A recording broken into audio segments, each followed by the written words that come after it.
जय श्री कृष्ण। नमस्कार दोस्तों, स्वागत है आप सभी का हमारे चैनल भक्ति ज्ञान में। दोस्तों, आज हम आपको श्रीमद् भागवत महापुराण के द्वितीय स्कंद के 5वें अध्याय की कथा का श्रवण करा रहे हैं, जिसमें हम वर्णन करेंगे सृष्टि वर्णन।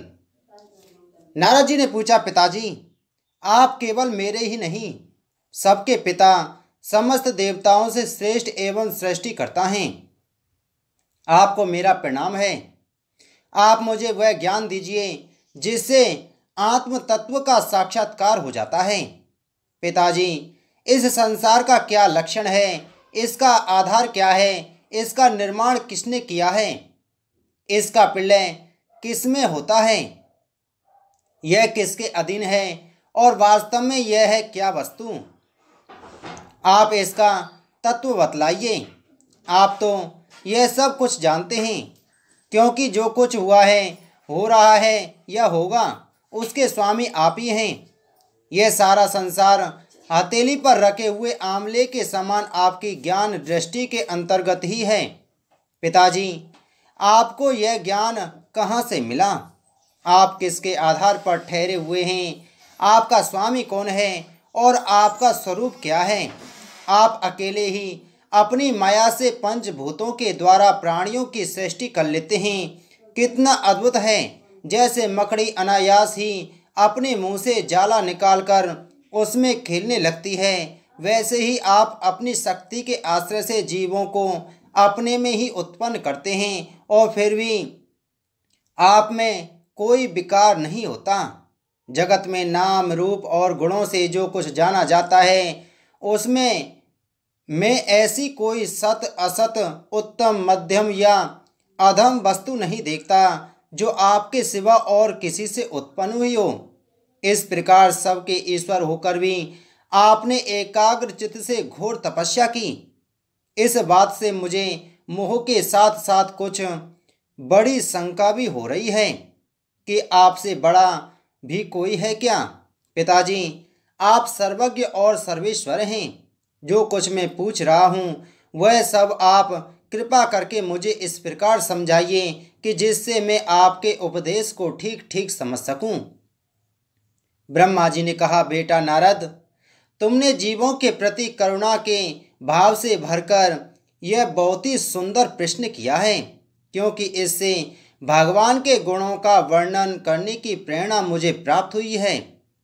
तुमने मेरे विषय में जो कुछ कहा है, तुम्हारा वह कथन भी असत्य नहीं है, क्योंकि जब तक मुझसे परे का तत्व जो स्वयं भगवान ही है जान नहीं लिया जाता, तब तक मेरा ऐसा ही प्रभाव प्रतीत होता है।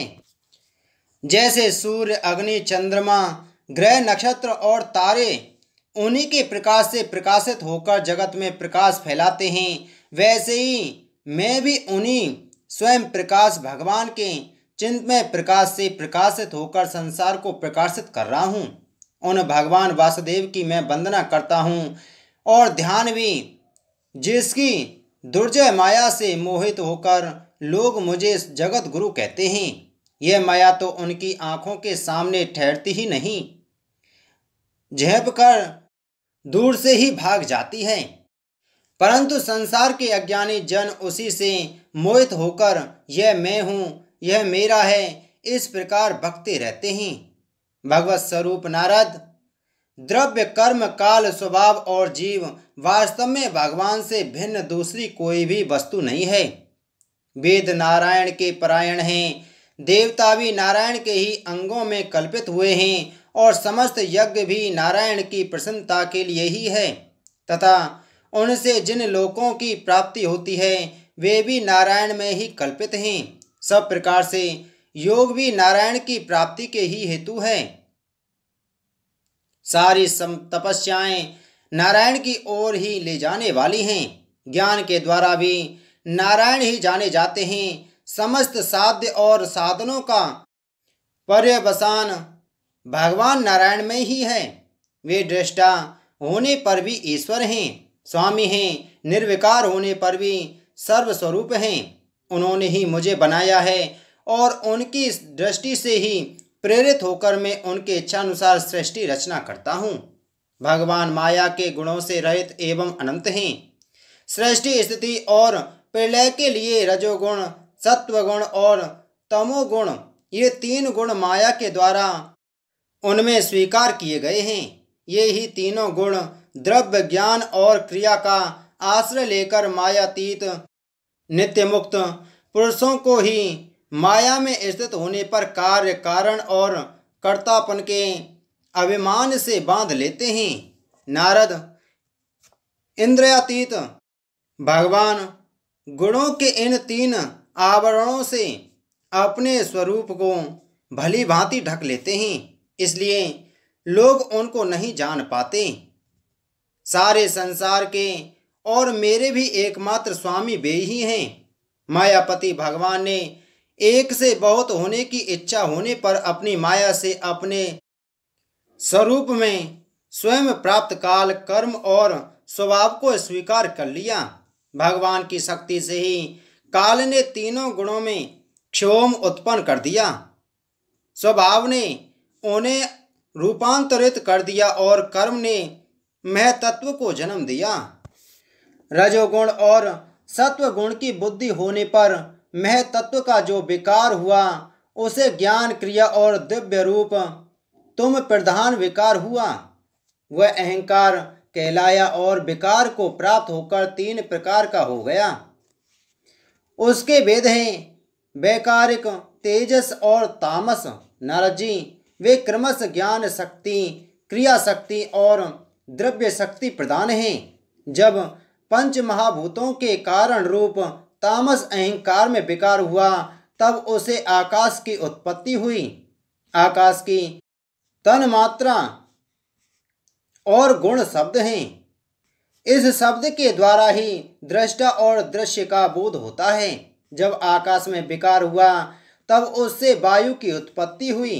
उसका गुण स्पर्श है। अपने कारण का गुण आ जाने से यह शब्द वाला भी है। इंद्रियों में स्फूर्ति, शरीर में जीवन शक्ति, ओज और बल इसी के रूप हैं।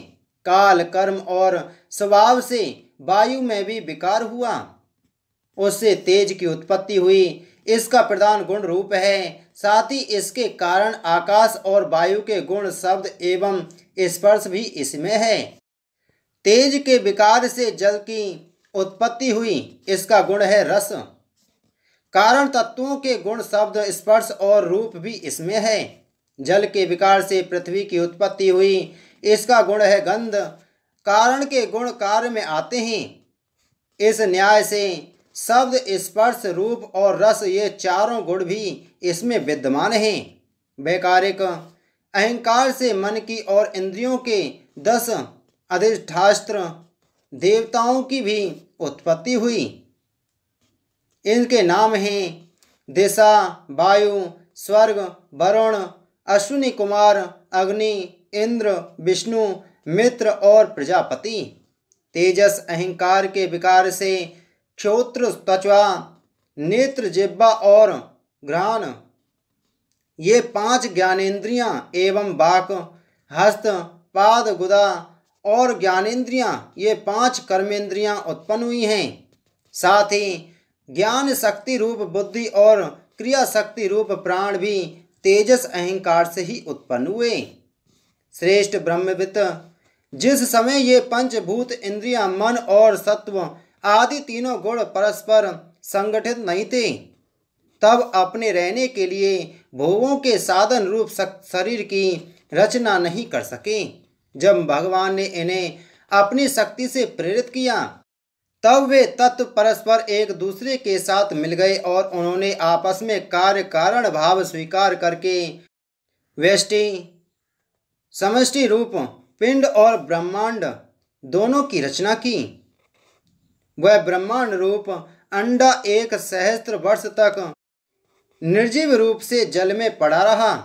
फिर काल, कर्म और स्वभाव को स्वीकार करने वाले भगवान ने उसे जीवित कर दिया। उस अंडे को फोड़कर उसमें से वही विराट पुरुष निकला, जिसकी जंघा, चरण, भुजाएं, नेत्र, मुख और सिर सहस्त्रों की संख्या में हैं। विद्वान पुरुष उपासना के लिए उसी के अंगों में समस्त लोक और उसमें रहने वाली वस्तुओं की कल्पना करते हैं। उसकी कमर से नीचे के अंगों में सातों पाताल की और उसके पेड़ के ऊपर के अंगों में सातों स्वर्ग की कल्पना की जाती है। ब्राह्मण इस विराट पुरुष का मुख है, भुजाएं क्षत्रिय हैं, जंघाओं से वैश्य और पैरों से शूद्र उत्पन्न हुए हैं। पैरों से लेकर कटे पर्यंत सातों पाताल तथा भूलोक की कल्पना की गई है। नाभि से भुवरलोक की, हृदय से स्वर्गलोक की और परमात्मा में वृक्ष स्थल में महरलोक की कल्पना की गई है।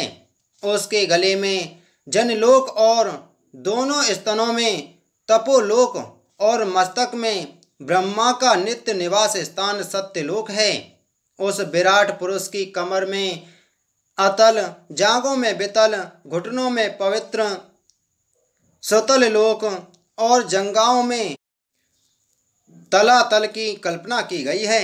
एड़ी के ऊपर की गांठों में महातल, पंजे और एड़ियों में रसातल और तलुओं में पाताल समझना चाहिए। इस प्रकार विराट पुरुष स्वर्ग लोक में है। विराट भगवान के अंगों में इस प्रकार की लोकों की कल्पना की जाती है कि उनके चरणों में पृथ्वी है, नाभि में भुवर लोक है और सिर में स्वर्ग लोक है। इति श्री श्रीमद् भागवत महापुराण द्वितीय स्कंद 5वां अध्याय संपूर्ण। बोलो श्री कृष्ण चंद्र महाराज की जय। दोस्तों, हम आगे की कथा में श्रीमद् भागवत महापुराण के द्वितीय स्कंद के 6ठे अध्याय की कथा का श्रवण करेंगे, जिसमें हम वर्णन करेंगे विराट स्वरूप की विभूतियों का वर्णन। आप सभी को जय श्री कृष्ण।